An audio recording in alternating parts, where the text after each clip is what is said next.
This is Got the Fix It Guy. Today we're dealing with a Maytag dishwasher that won't start. Some of the buttons seem to come on and other buttons won't light up. And when we press start, nothing happens. So if you're getting some of the buttons lighting up, that means that the keyboard, this part where we're pressing the buttons, is no longer working. Some of the buttons have shorted out. Some steam got in there and shorted out the connections, or the buttons are just worn out. So some are working and some aren't. So this video is going to show how to get a new keyboard and how to install it. Pretty common thing that happens to these dishwashers, but if you repair this part, you could get another 5-6 years of life out of your dishwasher. And these only cost anywhere between, say, $60 and $130 for a new keyboard. Here's some of the part numbers. There's one for black here at the top, and then white, and then I think it's biscuit is the last one. So we want to make sure we unplug the dishwasher or turn off the breaker. And we're going to open the door, and then we're going to remove some of the screws with a Torx 15 bit, and these are just the ones near the top of the dishwasher. So 3 on the side, on each side, and then a couple here on the top. That's going to allow us to remove the keyboard, and once we get the screws off, we have to just kind of wiggle the keyboard. I usually have the door rest against my knee so that I have it up a little bit higher so it's easier to get to the parts. It's actually a pretty easy procedure. You really only need a standard head screwdriver and this little Torx 15 driver or screwdriver. So I'm loosening it up. I got the keyboard loose. There's a little gasket here that you got to make sure you keep it in place. I'm going to use a standard head screwdriver to press in on a couple of tabs so I can remove this cover. And now I have access to the computer underneath. And there's just a couple of clips up near the top you have to remove. I'm removing the door latch, and that comes off really easily. A couple of tabs you pry out. And then I'll push in on 2 tabs here in the front so I can loosen up the left-hand side of the controller of the computer, and then I can lift the computer out. And there's a ribbon connector connecting the touchpad to the computer, and on this model all I need to do is just grab that and pull it. You might notice that there's some different terminals. The one closest to you should be left open. It has nothing connecting to it, but then the ones below it, that's where you connect the ribbon cable to.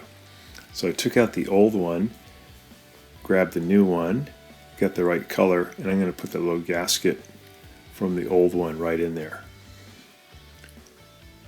I'll grab the new touchpad, and I'm just going to install these 2 modular parts. Pretty easy to do. So I'll put in the ribbon connector. Again, the terminals away from you are all going to be covered, but the one closest to you will not be covered by the ribbon cable. I'll push in the bottom legs, and then I'll push down. It'll click into place, and I've got the computer in place. And now I just put the door lock in. Again, it's pretty cool, pretty modular, easy to do. You can see where it fits in to the new touchpad. And at that point, you're essentially done. You just want to put it back together by putting the bottom part of the touchpad into the door panel first, and then you can, you gotta put the cover back in. Just clicks in place, and then push the new touchpad closed there at the top. Make sure it's in position, and then just going to add the screws back in. If anything isn't fitting quite right, just take your time and keep trying, and it'll all click back together pretty easily.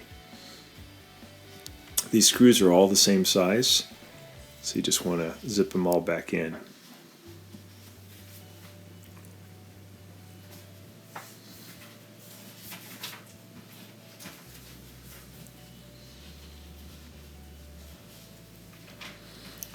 But this is a pretty common problem that we find with most modern dishwashers is the keypad gets shorted out, or the little bubble buttons just wear out over time. It's usually the buttons that you're pressing most often, like the start button. So we've got all the screws back in. We're going to close it, and we're going to pick a cycle after we plug it back in. And everything lights up and starts up normal. So that was what was causing the dishwasher not to work. Here's the ribbon cable. It's kind of fun to take these apart, see what makes them tick. So I pried the little sticker on the front off, and I'm pulling that off, and I see these little metal bubble, we call these bubble buttons underneath. And I'm going to pry off the next layer. I'm just trying to see if there may be some water snuck in there. I think on this one it was not water intrusion or steam intrusion, but the buttons had just worn out. Because when I opened it up I didn't see any kind of rust or any kind of corrosion. But just interesting to look at. So just peeling off the different layers. There's basically three layers or three stickers against this plastic, and the very bottom one is the circuit board itself.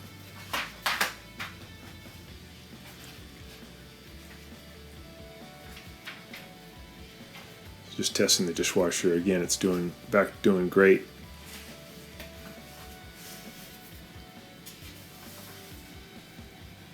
And that's it. So thank you so much for watching, and please subscribe to our channel when you get a chance. Thank you.